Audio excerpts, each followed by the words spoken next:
The result is a society caught in a spiral of cynicism, confusion, and moral fatigue. This is not just about one individual. It is about the future direction of our moral compass, our collective identity, and our faith in justice. I know better, but I still can't stop. The psychology. Behind the gap between insight and self-control, there's an old Eastern saying, even if one reaches awareness, if one cannot endure, that awareness is powerless. This ancient wisdom points to a deep psychological truth. Knowing is not the same as doing. 1. The intention-action gap. Why awareness doesn't equal change. Have you ever told yourself, I know this is wrong, but I did it again. I promised I'd stay calm, but I exploded anyway. This frustrating gap between what we know and how we act is not a failure of willpower. It's what psychologists call the intention-action gap. We assume that insight will lead to behavior change, but the human mind doesn't work that way. Especially when dealing with ingrained habits or strong emotions, our capacity to act often falls short of our understanding. 2. The two minds why insight can't override impulse. Psychologist Daniel Kahneman explains that our brain operates in two systems. System 1, fast, emotional, impulsive. It drives our anger, urges, pleasure-seeking, and gut reactions. System 2, slow, rational, reflective. It governs planning, judgment, and conscious insight. Here's the problem. Awareness is a System 2 function, but our urges come from System 1, which reacts faster and stronger. That means even if System 2 says don't do it, System 1 may already have hit the gas pedal. This is especially true for powerful emotions like anger, lust, jealousy, and vanity, which activate our most primal circuitry. 3. Self-control is not knowledge, it's training. Self-control is not a light bulb moment. It's a muscle, and like any muscle, it needs consistent training. Psychologist Roy Baumeister describes self-control as a limited, resources strengthened over time through repetition, discipline, and setbacks. You don't learn restraint from insight alone. You build it through practice. So even if someone is deeply self-aware, if they haven't developed that muscle, they may still crumble under pressure, failing to delay gratification, suppress impulse, or stay emotionally grounded. 4. When emotion overpowers reason, the amygdala hijack. Ever been so angry that your rational mind just vanished? That's not your imagination. It's a neurological event called the amygdala hijack. Here's what happens. The amygdala, our brain's fear and emotion center, detects a threat. It overrides the prefrontal cortex, which handles logic and judgment. The result? Instant reaction. Rational thought is temporarily shut down. Even if your brain knows I shouldn't yell, the emotional surge can drown out reason and drive behavior. 5. Summary: why knowing better isn't enough. So, what can we take from all this? It's not that people lack willpower. It's that human psychology contains a built-in gap between knowing and doing. Insight gives us direction, but restraint comes only through training, repetition, and neurological rewiring. The ancient Chinese text Chaegeundam captured this perfectly. Awareness alone is not enough. Endurance is its own kind of strength. We invite you to join us on a journey of bridging that gap. From insight to action, from knowledge to character, one moment at a time. Subscribe to explore how ancient wisdom and modern science can guide real change. Let's transform conflict into connection together. To overcome selfishness and restrain desire, some say, if one does not recognize the need early, it becomes nearly impossible to achieve. This ancient line from the Chinese classic Chaegeundam reads, to conquer the self and control one's desires if not realized early, the effort becomes exceedingly difficult. This is more than just an old proverb. It is a profound insight into the psychology of habit, desire, and human behavior, just as relevant today as it was centuries ago. Modern psychology tells us, repeated desires become habits. Habits left unchecked become automatic. And once they are automatic, they're no longer choices we act without realizing.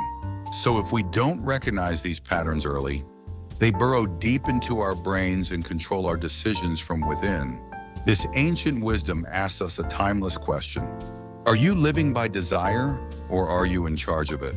Today we will explore a path from selfishness to connection, from impulse to freedom, from unconscious reaction to conscious living.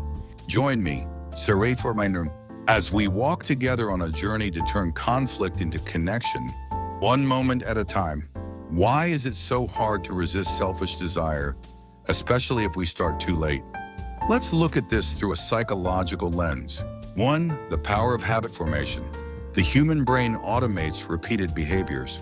When we repeatedly give in to a desire, whether it's impulse buying, stress eating, or doom scrolling, it becomes a habit.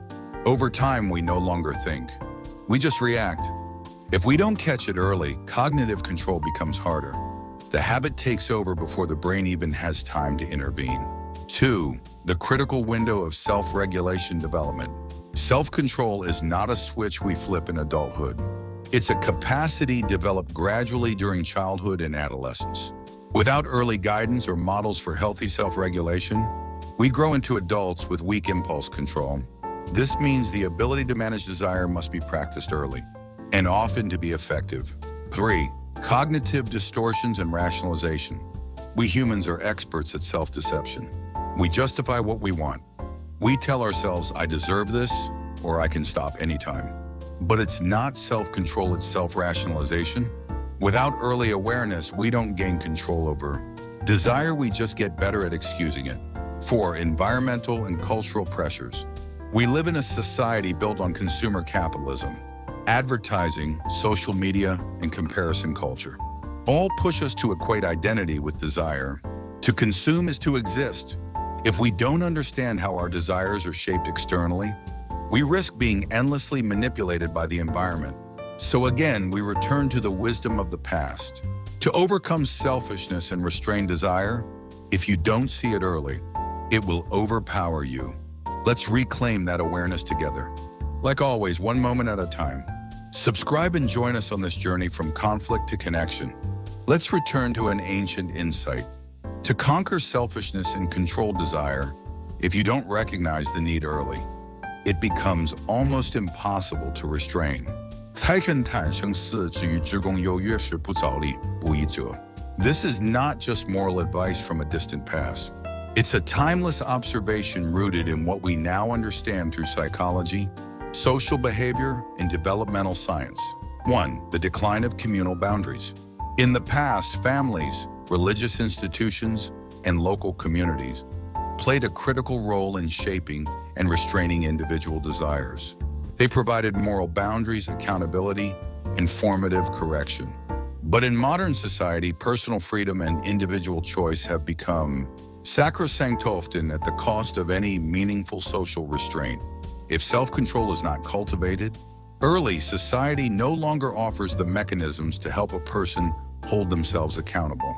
This is why that ancient proverb is not merely about morality. It reflects a multi-layered truth. Psychologically, it speaks to habit and self-regulation. Environmentally, it reveals how social structures have shifted. Morally, it underscores the urgency of early awareness. 2. Why some people repeat crime even after becoming successful. Consider a case familiar in legal and rehabilitation circles. A young man with a juvenile criminal record studies law and becomes an attorney only to reoffend. Why? Is this just about bad decisions? Lack of discipline? The deeper answer is more sobering and more psychological. 1. Antisocial personality disorder, ASPD. When serious criminal behaviors such as violence, theft, or sexual assault occur in adolescence, they may reflect conduct disorder which, if persistent into adulthood, can evolve into antisocial personality disorder, as defined in the DSM-5. Key traits include lack of empathy or remorse, egocentric thinking, chronic impulsivity, disregard for rules, norms, or the rights of others. Even if someone gains knowledge or social status, if their personality structure remains antisocial, they may simply use their intelligence to commit more sophisticated crimes, hiding behind their credentials. 2. Empathy deficits, instrumental intelligence. Some individuals have high IQs, but low emotional and moral development. According to developmental psychologists like Piaget and Kohlberg, Such individuals may remain at early stages of moral reasoning, e.g., acting only to avoid punishment or gain personal benefit. So they think, I know it's illegal, but as long as I don't get caught, I'm fine. It benefits me, so it must be okay. This is intelligence without ethics, where professional skills like law or finance can become tools for exploitation, not justice. 3. Narcissism and entitlement. When children grow up without firm boundaries or consequences, or worse, when their harmful behaviors are rewarded with attention or power, they may develop narcissistic traits and a sense of entitlement. I'm different. Rules don't apply to me. Controlling or harming others isn't wrong, it's my right. Such individuals often become more dangerous as they gain influence. Because they're not self-destructive, they're others-destructive. 4. Reinforcement, history rewarded crime. If past criminal behavior was not punished or was even rewarded with pleasure, power, or financial gain, then, according to behavioral psychology, that behavior has been reinforced. In other words, the crime becomes a learned strategy, not a random impulse. This means we're not dealing with someone who needs only education or punishment, but someone who needs deep behavioral restructuring, including consistent limits and consequences. The core insight: such individuals don't repeat crimes simply because they lack morals or made mistakes. They have developed a criminal identity shaped by personality distortion, empathy deficits, ethically detached intelligence, reward-based conditioning, a self-centered worldview. So while education is necessary, it is not sufficient for real change. Without transformation of the underlying character, knowledge can simply create a more refined criminal. 4. The risk of isolation during adolescence. Now consider this. What happens when a teenager is removed from peer groups and learns alone outside of social environments like school? For a vulnerable youth, especially one with antisocial tendencies, this can be a high-risk factor for impaired emotional development, weakened empathy, poor social skills, limited impulse control, lack of real-world consequences. Without early, structured interaction and feedback from others, the self becomes the only moral compass, and often it's faulty. Final thought: the ancient line still rings true today. To conquer desire, if you don't recognize it early, it will conquer you. It's not just wisdom, it's science, it's society, and it's something we must act on before it's too late. The psychological consequences of isolation in education and its societal impact. Let's begin by considering something many take for granted: the school environment. Schools are not merely places for acquiring academic knowledge. More importantly, they serve as a vital training ground for emotional and moral development. 1. The psychological functions of school and peer groups. First, school and peer relationships provide essential psychological and developmental functions. A. Learning social norms. Through peer interaction, children naturally learn vital social values, like waiting their turn, respecting boundaries, regulating emotions, and cooperating with others. Teachers and school rules also play a key role in helping students learn to restrain personal desires and delay gratification, essential traits for adult life. But what happens when this socialization process is bypassed, when a student learns entirely alone through remote study or high school equivalency exams? 2. Psychological risks of isolated learning. Empathy deficit. Empathy is not a given. It grows from exposure to others' emotions, facial expressions, and feedback. A child who spends most of their formative years in isolation, without observing and responding to the emotional signals of peers, may develop emotional blindness, a lack of attunement to the needs and feelings of others. B. Increased egocentrism. Without the push and pull of peer conflict and cooperation, a child's thinking may center excessively around themselves. They may grow up believing, my way is the only right way. Others should adapt to me. This can produce adults who are insensitive to others' pain or boundaries. C. Distorted moral reasoning. According to Piaget and Kohlberg, moral reasoning evolves through real-world interaction. Children develop a moral compass not just through lectures or books, But through negotiation, compromise, and conflict with others, isolated learners lacking these experiences may fail to develop mature moral reasoning and instead rely solely on personal standards, which can easily become distorted. 3. Comparing psychosocial development, peer socialized versus isolated learners. Let's compare the long-term outcomes of children educated in traditional school settings versus those raised in isolated learning environments. 3. Comparing psychosocial development, peer socialized versus isolated learners. Let's take a closer look at how different educational environments impact a child's psychosocial development over time, specifically comparing children who grow up socialized through peer interaction versus those raised in isolated learning environments. Children who are educated in traditional school settings, surrounded by peers, tend to develop a strong sensitivity to the emotions of others.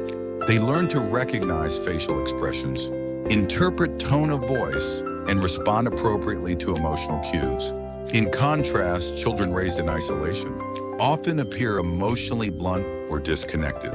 They may become more self-focused simply because they have not had consistent opportunities to practice empathy. In real-life, face-to-face social settings, peer socialized children also learn how to cooperate and respect shared rules. Through daily interactions, sharing, taking turns, resolving conflicts, they internalize the idea that limits and boundaries are part of healthy relationships. Isolated learners, on the other hand, may grow up unused to external constraints. Without regular exposure to negotiated rules or authority figures beyond the family, they may come to expect their preferences to take priority, leading to a more self-centered orientation. Children in structured social learning environments also benefit from repeated exposure to discipline and order. They learn how to delay gratification, regulate their impulses, and navigate within a system of expectations. But isolated learners often lack these experiences, making them more prone to acting on impulse. Without practice in managing frustration or deferring desires, they may find it difficult to exercise self-control in emotionally charged situations. Another major difference appears in how moral reasoning develops. In peer contexts, morality is shaped through interaction, experiencing fairness and unfairness, learning, compromise, and seeing the emotional consequences of one's actions on others. But for isolated learners, morality may evolve in a vacuum. It becomes highly individualized, often rooted in internal logic rather than shared values. In some cases, this can lead to a distorted sense of right and wrong, where even abusive or harmful behaviors may be rationalized as acceptable. Lastly, peer socialized children develop the ability to learn from feedback. While criticism is never easy, these children have encountered it enough to build resilience in emotional regulation. They can tolerate discomfort and adjust their behavior accordingly. In contrast, children raised in isolation may react to feedback with defensiveness or even aggression because they are unaccustomed to being challenged or corrected by others. For them, criticism may feel like a personal attack rather than a growth opportunity. In summary, while both knowledge and intelligence are important, they are not enough. Children need regular, meaningful social interaction in order to develop emotional awareness, moral reasoning, and behavioral control. Without that, we risk raising individuals who may be smart, but lack the relational and ethical tools necessary for living responsibly in a complex society. 4. Isolation is not the root cause, but it amplifies risk. Let's be clear, isolated education doesn't cause criminal behavior. But if a child already has traits like impulsivity, lack of empathy, narcissism, or immature moral reasoning, then a closed-off learning environment can amplify these traits rather than correct them. Now imagine this person untouched by early socialization grows up and rises through society, even becoming a powerful public figure, a politician, judge, or national leader. They may wear the outer costume of success, prestige, degrees, titles, but their core personality and ethical maturity may remain underdeveloped. In such cases, knowledge and status don't curb deviant tendencies, they refine them. Knowledge may be a necessary condition for reform, but without inner transformation, it can produce a more sophisticated offender. 5. When a repeat offender becomes a national leader. It's rare for someone with a criminal history to rise to the highest level of public authority. But if it happens, the psychological effects on society can be profound. Moral disengagement on a national scale. Albert Bandura warned of moral disengagement when people justify or become numb to unethical behavior. When a known offender becomes a leader, it signals to the public that ethics and legality are not prerequisites for success. If they got away with it, why can't I? Crime pays if you're smart enough.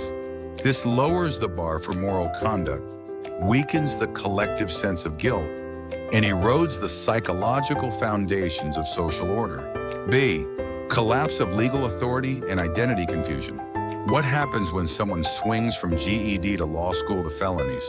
To the highest office in the land, citizens experience intense cognitive dissonance. How can a lawbreaker represent the law? Why have I been following the rules my whole life? This undermines trust in the justice system and fosters legal cynicism, the belief that laws are just tools for the powerful. The law is a game for those in power. The result? A breakdown in civic responsibility and social cooperation. C. Inversion of the role model function. Leaders serve as psychological role models, especially to youth. When someone with a criminal past is celebrated as successful, it sends a dangerous message. It doesn't matter how you get there as long as you get there. This tempts young people, especially from disadvantaged backgrounds, to justify or imitate wrongdoing. Education in schools, homes, and society loses its moral authority. D. Collective learned helplessness and cynicism. Finally, society as a whole may enter a state of learned helplessness. What's the point of playing fair if cheaters win? This erodes social trust, fuels political apathy and extremism, and shatters the community's ability to self-correct. Conclusion: when the immature gain power. When a person who could not restrain selfish desires in youth, who repeatedly violated social norms, becomes a leader, this is not simply a personal success story. It is the breakdown of public ethics, legal authority, and role modeling with deep psychological consequences.